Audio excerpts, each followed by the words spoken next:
ikaze kuri YouTube channel ya CEI Impaya tubasuhuza kandi tubifuriza kugira umunsi mwiza. Ingabo z'u Rwanda za RDF zatangaje ko indege yazo itagira abapilote izwi nka drone yakoreye impanuka mu karere ka Rutsiro ubwo yakoreshwaga mu myitozo igata inzira kubera ikirere kitari kimeze neza. Ibi ni bikubiye mu itangazo RDF yasohoye ivuga ko impanuka yabaye ku isaha ya saa 7:40 z'amanywa hari kwa kabiri tariki ya 16 Nzeri umwaka wa 2025. RDF yasobanuye ko muri impanuka iyi drone yakomerekeje abanyeshuri batatu bari bavuye ku ishuri bataha mu rugo. Iti barimo kuvurwa mu kigo nderabuzima cya Kivumu, naho uwa gatatu yajyanywe kuvurirwa mu bitaro bya Murunda. Ikomeza igira iti ingabo z'u Rwanda zihanganishije imiryango y'aba bana bakomerekejwe ndetse zibabajwe n'ibibazo batewe n'iyi mpanuka. RDF kandi yavuze ko iri gufatanya n'inzego z'ibanze mu bwibanze hamwe n'abaganga kugira ngo aba bana bagize ikibazo bahabwe ubuvuzi bukwiye kandi izatanga ubufasha bukenewe haba ku bana no ku miryango yabo. Iyi ni impanuka rero ya drone yakozwe n'aka kadege katagira abapilote, ikaba yagwiriye abanyeshuri bagera kuri batatu. Aho abantu benshi rero batangiye kwibaza ngo ese iyi drone yaba iturutse he. Rero mu gihe abantu benshi rero kibaza iyi drone aho yaba yaturutse, RDF Rwanda Defense Force yamaze kwemeza ko iyi drone ari yabo ubwo yari iri mu igeragezwa. Rero ikaza kuba yata ikirere, murabizi ko ejo ikirere kitari kimeze neza. Rero iyi ndege ikaza kuba yata ikirere ikaba igahanuka, ikareba rero yakomerekeje abana bagera kuri batatu, gusa umwe we byari bikomeye yajyanywe mu bitaro bya Runda. Rero RDF irihanganisha imiryango y'aba bana, ikihanganisha aba bana ndetse hamwe n'abafite aho bahuriye n'aba bana, ko ivuga ko izakomeza kubakurikirana mu buryo bwo aribwo bwose, kandi aba bana bagiye kuba bafashwa kugira ngo bavurwe vuba kandi bitabweho neza, dore ko RDF isanzwe ifite ibikorwa bigiye bikomeye rero nk'aya madrone n'ibindi byose bigiye bitandukanye ibiri gukoresha isuzuma ngo irebe ko biba bimeze mu gihe rero haba hatewe izi ndege n'ubundi nizo ziba zifite gucunga umutekano. Rero ni impanuka isanzwe abaturage baze kugira umutima wituze. Iyi ni impanuka isanzwe yabaye, nta kindi kintu cyabiteye. RDF rero isoza yihanganisha umuryango w'aba bana ndetse n'umuryango nyarwanda muri rusange. Umugabo n'umugore we batawe muri yombi aho bakatiwe imyaka 4.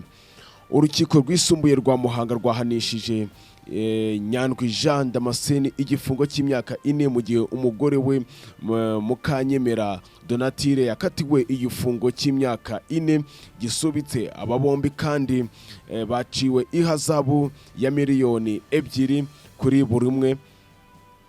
Ni miliyoni 2 kuri buri muntu umwe, ubwo ni miliyoni 4.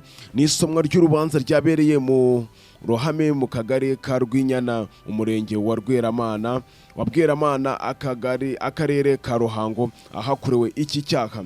Urukiko rwemeje ko Nyandwi Jean Damascene afungwa imyaka 4 agatanga n'ihazabu ya miliyoni 2 y'amafaranga y'u Rwanda. Urukiko rwemeje ko Mukanyemera Donatire we afungwa imyaka 4 isubitse imyaka 2 mu gihe cy'umwaka umwe agatanga n'ihazabu ya miliyoni 2. Mwiburanisha ry'ubushize ubushinjacyaha bwari bwasabiye Nyandwi Jean Damascene na Mukanyemera Donatire umugore we ko bahabwa igifungo cy'imyaka 10 kubera ko icyaha aba bombi bashinzwa kijyanye no guteka ibiyobyabwenge byo mu bwoko bwa kanyanga kandi bamaze igihe kinini bakora bakanacuruza iyi kanyanga. Ubushinjacyaha kandi buvuga ko Mukanyemera Donatire ubwo yabaswaga n'ubushinjacyaha yemezaga ko ari we ucanira kanyanga akanayenyegeza kugeza ihiye. urumva ko bitoroshye hariya mu karere ka Ruhango, ubwo umugabo n'umugore bagiye gufungwa imyaka igera kuri 4. Gusa uyu Donatille we akaba yakatiwe imyaka isubitse.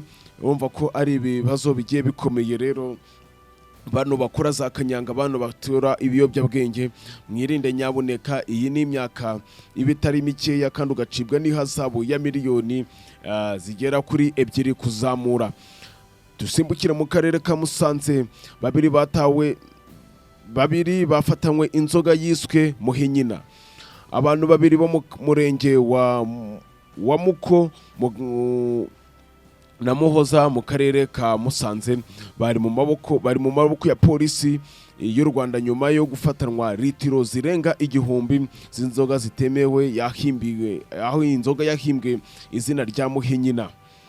Urumva ko iyi ni inzoga itoroshye, inzoga ushobora kumva nawe ukaba yagutera ubwoba. Urumva inzoga bise Muhinyina ni inzoga itari nziza nk'uko muri kubira ku mafoto. Uri kubona ni inzoga zinasa nabi, utashishikariza kugira umuntu wari wese wayinywa. Rero polisi y'u Rwanda yamaze gukacira aba bantu 2, abandi barakurikiranywe. Ni mu gihe izi nzoga kandi zigera kuri litiro 1000 ziri kumenwa mu karere ka Musanze, inzoga bise Muhinyina.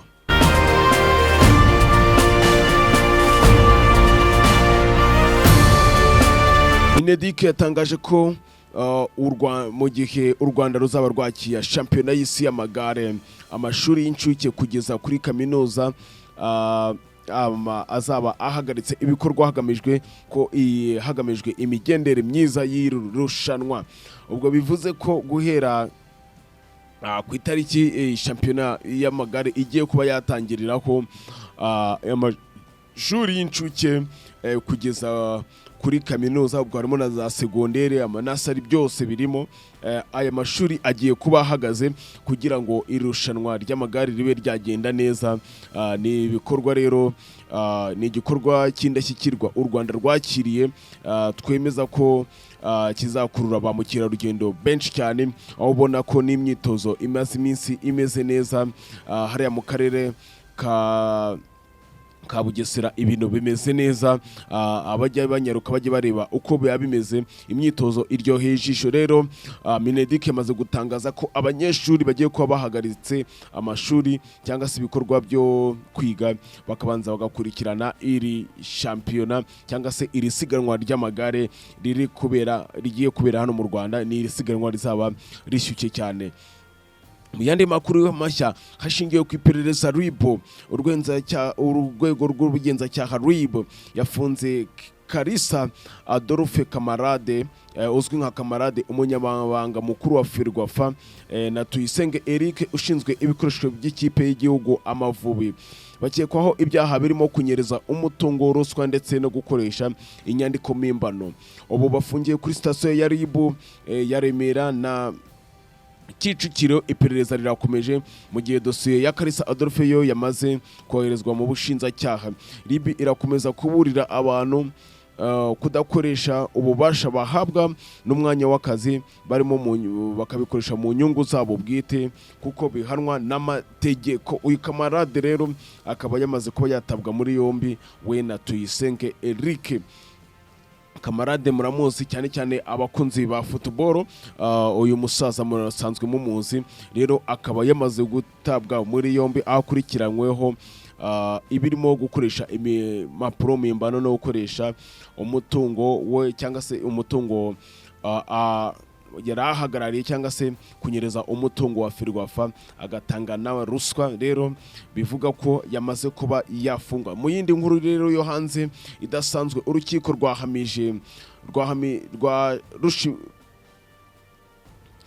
rwashimangiye ko Edgar Lungu adashyingurwa muri Afurika y'Epfo. Urukiko rukuru rwa peteroli ya muri Afurika y'Epfo rwongeye gushimangira ko Dr. Edward Lungu wabaye perezida wa Zambia atagomba gushyingurwa muri Afurika y'Epfo aho yaguye.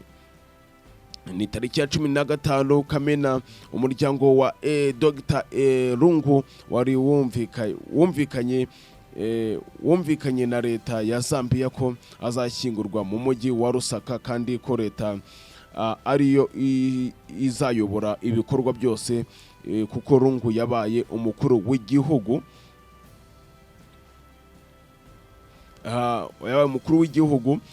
umuryango wa Dr. Lungu wisubiyeho ufata icyemezo cyo kutohereza umurambo muri Zambia kuko utari wizeye ko leta izobahiriza ibyo yemeye byahishuwe nuko Lungu yasize asabye ko Perezida Hakinde Hichilema atazitabira ikiriyo cye kuri ubu urukiko rwa peteroli rwashimangiye ko Lungu atagomba gushyingurwa muri icyo gihugu ahubwo agomba kuzashyingurwa mu gihugu cye.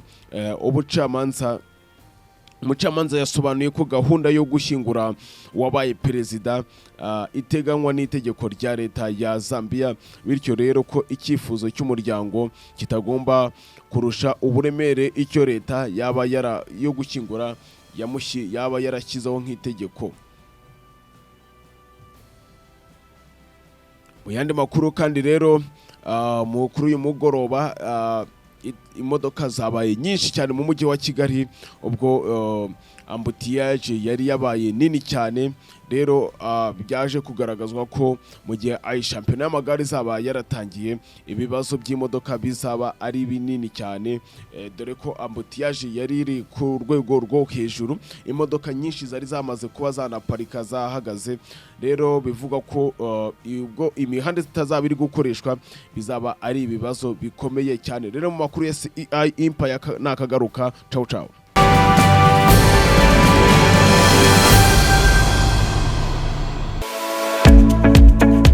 Murakaza neza muri CI Empire. Muri CI Empire shop tugukorera logo z'ubwoko bwose, ibirangantego by'amashuri, ibirangantego bya kampani zitandukanye zaba za leta cyangwa se abikorera ku giti cyabo. Tubakorera kandi certificate, amakarita y'abakozi. Tubakorera kandi badge z'ubwoko bwose mu byiciro bitandukanye. Wakora kuri service, kuri protocole, uri umunyamakuru se, uri umusekirite, uri umutoza se, ariko ukaba na badge ugira CI Empire byose yabikemuye. Si ibyo gusa kandi muri CI Empire twandika ku myenda amazina yawe n'ibindi byose wifuza kwandikishaho. Wandika ku myenda itandukanye, ingofero, uniform, ibikoresho byo mu rugo, amasahani, amatasi n'ibindi. Muri CI Empire twambika ibigo bitandukanye, amakrebe ya karate yaba abana ndetse n'abakuru. Tubadodera imyenda ya karate izwi nka kimono. Tubakorera kandi t-shirt, imikandara n'ibindi bigendana na siporo. Muri CI Empire kandi tugukorera udukote twiza tudoze mu bitenge bimwe byiza bituruka i Burayi.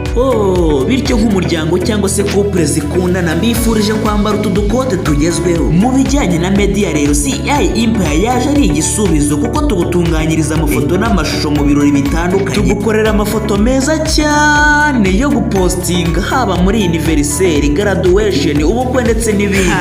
Waba wifuza ubwiza nka flyers, CI irahari kugira ngo igufashe gukora ibintu bisa neza cyane. CI Empire ikorera mu bice byose bigize u Rwanda, amajyepfo, amajyaruguru, iburasirazuba n'uburengera bwaryo ndetse no mu mujyi wa Kigali. Ku bindi bisobanuro duhamagare cyangwa twandikire kuri WhatsApp nimero 078 62 84 752 cyangwa se 078 188 643. In the corporation excellence integrity empire, the customer is our king. Mutugane tubafashe.